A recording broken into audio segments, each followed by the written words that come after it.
morning, and thank you for joining us. I'm Lileana Pearson, filling in for Caroline Hicks. And I'm meteorologist Lee Brock. Good morning to you. Good morning. I'm very happy to be back for a second morning. I'm glad you are back. Yeah. For people that just missed, we just tried an amazing mug cake. We tried one with baking powder, one without. I know that you didn't get to see it yet, but it does look a little puffier. Oh, okay. So if you guys are checking out that recipe on WBTV.com, I'm recommending the baking powder one. Oh. And I know it might be a good activity for people because people are going to be inside today.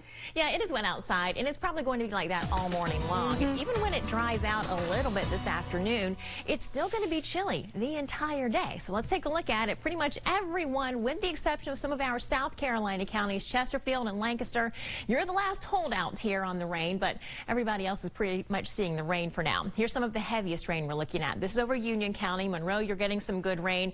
Just to the south of Weddington and Indian Trail between New Salem and Griffin's Crossroads, there's some pretty good rain for you. And another just big rain shield over top of Chesterfield. This is in Burke County. Here's Morganton right here. Burkemont, Table Rock, Sawmills over toward Hickory. You're getting some heavy rain as well. Anybody traveling along 40 or 70, even 321, through parts of Caldwell and Catawba County, you're also seeing some heavy rain this morning. So that's what you want to watch out for first thing.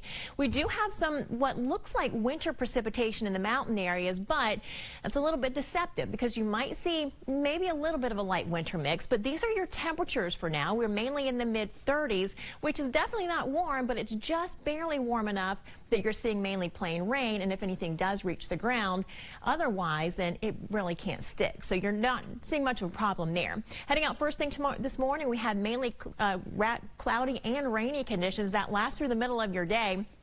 Spottier showers late in the afternoon. We'll have more on that and a much better week ahead. That's coming up in just a few minutes. Liliana?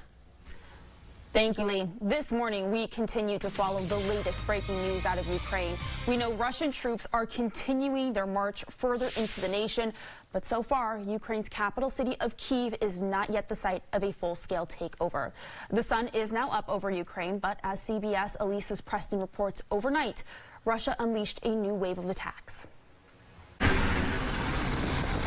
Russian forces blew up Ukrainian airfields and fuel facilities overnight as its invasion enters day 4. There are reports of street fighting in Ukraine's second largest city, Kharkiv. On Saturday, a missile struck a high-rise apartment building in the capital city of Kyiv. The Russian troops continue the severe shelling of both military infrastructure, but also civilian objects. Cyber attacks also against the websites of the governmental institutions continue. Ukraine's president is vowing not to surrender. But for Ukrainian citizens, the situation is becoming desperate. While people are hunkering down for safety in underground parking garages and subway stations, more than 150,000 others are rushing for the borders. The U.S. predicts as many as 5 million Ukrainians could be forced to flee. We don't have any choice. We must do this something for survival. The U.S. has pledged an additional $350 million in military aid, and the U.S., UK, and European Union are blocking certain Russian banks from the SWIFT global financial messaging system. Save Ukraine! Across the U.S., Americans demonstrated their support at rallies Saturday in Los Angeles and New York City. We are Ukrainians living in New York, and we are desperate to ask people to help Ukraine to fight. And a Ukrainian chorus opened Saturday Night Live last night, singing Prayer for Ukraine, flanked by a table with candles spelling the word Kyiv, Ukraine's capital, and sunflowers, Ukraine's national flower. Elise Preston, CBS News, New York. The United Nations says it has confirmed at least 240 civilian casualties, including at least 64 people killed in the fighting in Ukraine that erupted since Russia's invasion on Thursday, though it's believed the real figures are considerably higher because many reports of casualties remain to be confirmed. A 4-year-old from Hickory is in critical condition after accidentally shooting himself. Police tell us the boy found a handgun in his home. A family member was at the home at the time and was able to call 911 for help. The investigation into how the child came to be in possession of that firearm is ongoing. In South Carolina, lawmakers want to give more funding to teachers, state employees, law enforcement officers, and more. A South Carolina State House committee approved the state's $14 billion spending plan this week. Now it sits on the floor of the House, where it'll be taken up next month.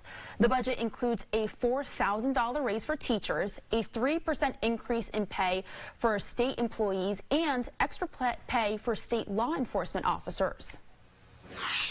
This week, 20 craft breweries and local restaurants came together to raise money benefiting the family of fallen CMPD officer Mia Goodwin.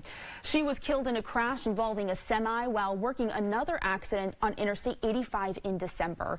The craft brews for a cause took place at Suffolk Punch Brewing in South End, and there were 2 sessions with tickets costing about $50. I have family that's firemen and close friends that are police, so this situation just really hit home, and we wanted to do something for this family. All proceeds, again, will go to Goodwin's family through Salute to Heroes Charlotte, which assists family members of public safety in their time of need. Well, this is an exciting weekend to be a sports fan here in the QC, but a sad outcome for the first ever game for Charlotte FC. They had traveled to Washington, D.C., and playing against D.C. United, they lost 3-0. But our Nate Wimberly was there and has this recap. You are new to the sport of soccer, you got a proper introduction last night. It's a crazy game with some crazy bounces, but Lady Luck just wasn't on the side of Charlotte FC on Saturday night. 19 minutes into the game, and it looked like Charlotte FC was going to take the lead. T.T. Ortiz scored, but he was offsides, take the goal off the board, the beginning of the bad luck for Charlotte FC. 11 minutes later, a potential foul not called on D.C. led to a handball called in the box, and that's all D.C. United needed. Michael Estrada with the goal on the penalty kick, the first of 2 goals for him. How's this for bad luck for Charlotte? Christian Kalina with the great save right here, but it bounces off a DC player and into the net for their 3rd goal. Charlotte had plenty of chances, but just couldn't finish at the net. They possessed the ball more than DC tonight, had 11 shots on goal, and played better than DC for much of the game. But luck was just not on their side as they fell 3-0 in their inaugural game. But they are very proud of their effort. It's the start of a journey. I mean, the group that we are, the club that we are, we're together for 5 weeks, 6 weeks. And nobody ever said it's going to be easy. We're going to walk through the MLS. No chance, no chance. The most important for me is the team spirit, the spirit of each player. And we didn't stop. We kept going. We tried our very best. Things didn't work our way. Yes, we understand that, but I think the coach said it before the game is that we only learn from those games. We only learn when we are challenged on the highest level, and that was a good lesson learned. So a lot to be proud of tonight for Charlotte FC, but the focus now turns to next Saturday, their first ever home game when they host the LA Galaxy. Over 70,000 fans are expected at the bank next week, so it should be a pretty fun atmosphere. In Washington, D.C., Nate Wimberly, WBTV Sports 3 on your side.